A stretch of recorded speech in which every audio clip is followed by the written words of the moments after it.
That's a cool song. Um, I, I guess I learned it. I guess I learned a new way. So I always voice, not always, but a lot of times, I voice um, any chord really, major chord, with the five, the one, almost like a power chord. And then if it's a four, you can pick up that two underneath. But I've seen more and more people reach up with their middle finger because this is really the third here. But with this, it's like it's impossible to get to. Voice it like that. You can bring your index finger back. No, I'm sorry. Oh, you guess your index finger would go here. But you can kind of leave that root off because you got it there anyway. I like that voicing a lot. I kind of butchered it when I was doing I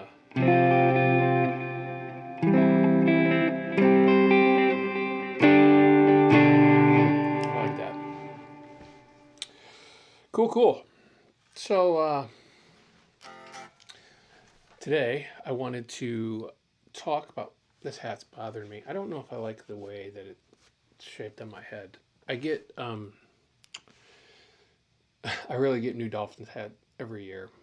But usually only once a year. I get like two at like the beginning of the summer, and those are my hats for the summer. And I don't know if this one is broken in quite yet.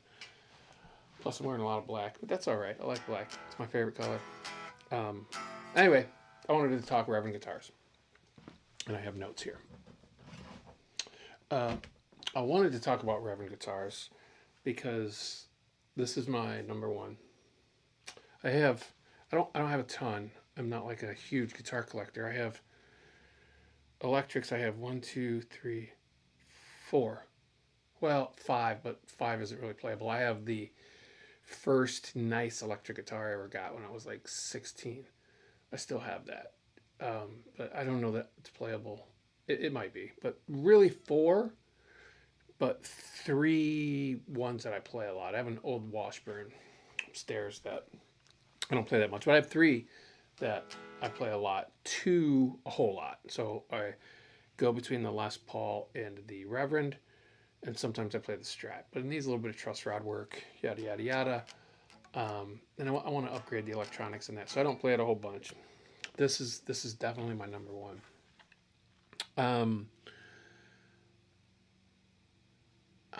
Oh yeah. So first I wanted to tell you how I bought it.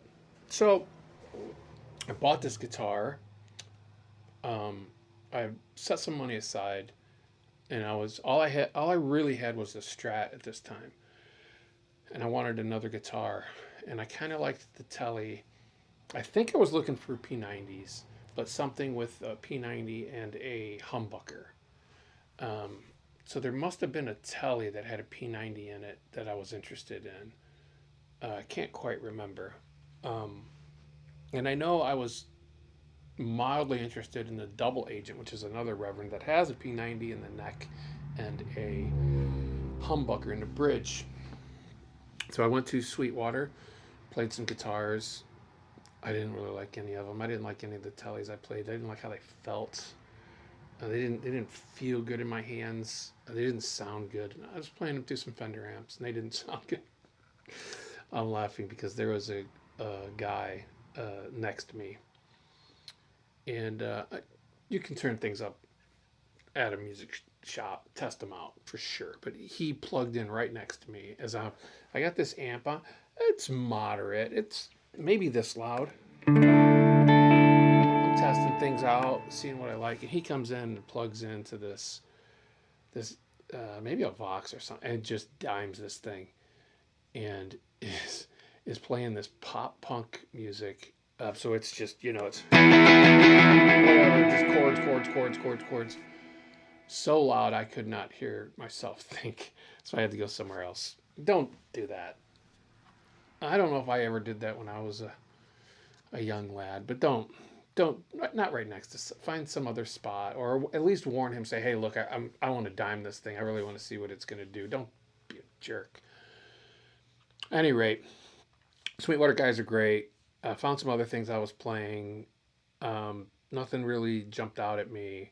I played a Reverend. I was like, it was okay. And he went and he grabbed this guy from upstairs just based on, um, I think, the guitars I was playing and what I liked and the sound I liked and the type of music I played and what I was into at that time. And I just fell in love with it immediately. Now, my first impression when I saw this was, why hell would you need three P90s on a guitar? That seems like overkill. I'm sure they all sound the same. I just I don't get it because I like the idea of variety of the P90 in the neck and the humbucker in the bridge. And so I started playing this thing, and they're balanced so well, and it felt really good in my hands, and I wasn't leaving there without buying it. So I bought it, um, and I've been a fan ever since. Um, so why I love these guitars, I think these are the best mid-level guitar you can buy. So in the, let's say, 1,000 to, I would say 1,500, maybe 1,800 price range, these can't be beat. I don't think so. I've had quite a few guitars in that price range and even a little lower, and the quality of these is exceptional. So they have great weight. This is I don't remember the kind of wood this is made out of. It's a sibling to mahogany, but not mahogany. I don't know. I don't remember. I'd have to look it up. But it's a little weighty, probably 6 pounds, 7 pounds, but not super heavy. So it's got some weight to it. It feels good. The electronics are really good. I've never had a problem. Usually, cheaper guitars or mid-level guitars, like my Strat, which was slightly cheaper than this, has all kinds of cracking and popping and electrical issues. Kind of why I wanted to upgrade the electronics, and I don't play it that much, is because I can't move the stinking volume knob without it going cracking and popping all over the place. So I can't play it anywhere because if I go to move that knob, it right through the system, and everybody can hear the popping and cracking. So I can't do that. So I don't play that. So the electronics are great. I've rarely had a problem. So it's a 5-way switch. So they always get gunk in there. They just always do. But as long as you just kind of work it out, it works really well. And I really haven't had any problems with it. I'm turning the volume knob now. It's dead silent. Nothing. And it's a couple years old. So you can hear. Sometimes you can hear a little bit if you get all the way to the top. Yeah. But not really. Good. Got a good net. A good nut. This was the first time that I had locking tuners. I'd never had locking tuners before, and these are the pin kind. So on the bottom here, you loosen this, and the pin comes out, and the string comes out, and then back in. I thought they were going to be really complicated. They're not, and they're dead on. This guitar stays in tune like you wouldn't believe. You just put the string through, cut it, tighten the pin up, and just tighten the string, and it's fine. You can kind of see maybe about how much string I have through there. It's not much. It doesn't take many turns to get it in tune, and it stays in tune really well. The 3P90s, they look like they're about the same height, but they're matched pretty well. So this is the neck. I'll go middle. A little brighter bridge. So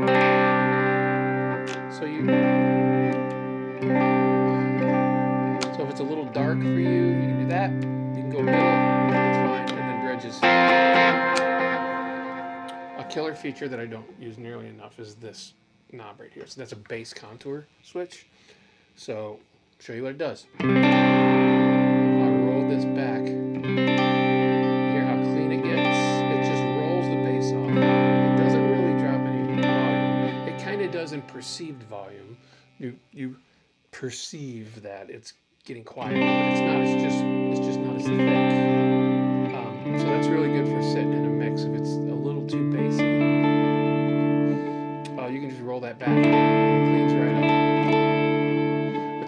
because I like to run this as a breakup. So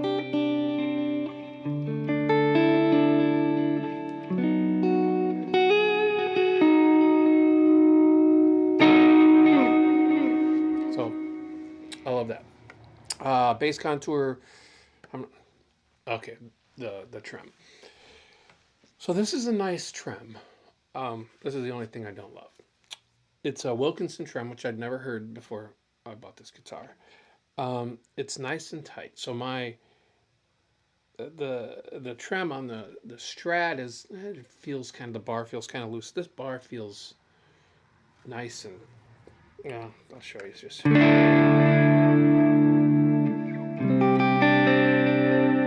it's not too much travel. The Strat almost feels like it's too much travel. Like I barely touched that thing.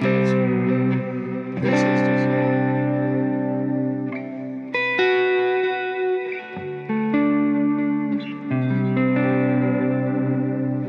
okay, that's great. The one thing on this guitar that I hate is I have this problem right now. So my A string, I think it's the A string, the intonation is not great. But in order to, I don't know if you're going to be able to see it. In order to adjust that, you have to loosen one of these. Okay. Now there's a set screw back here, but if you're backing it off, you're backing the set screw off, it does nothing because there's no tension. If you tighten that set screw and push this saddle forward, no, push the nut forward, pull the saddle back, it works. Not push the nut forward, but you know what I mean. It pulls the saddle back. That's fine because it has tension on it and it's pushing it. If you need to back that off and move this saddle forward, you need to loosen this, back off that screw so it doesn't hit the screw, and try to push this thing forward. It's a flawed system. It doesn't work well, or I haven't been able to figure it out. Now everything else is fine. You can loosen that, and there's 2 set screws in the like right here, to adjust the saddle height. So you can adjust the string height fine. It's the intonation adjusting that sucks. I'm not a fan.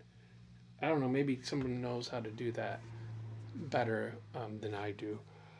The bridge is just kind of, it's not mounted to the body at all.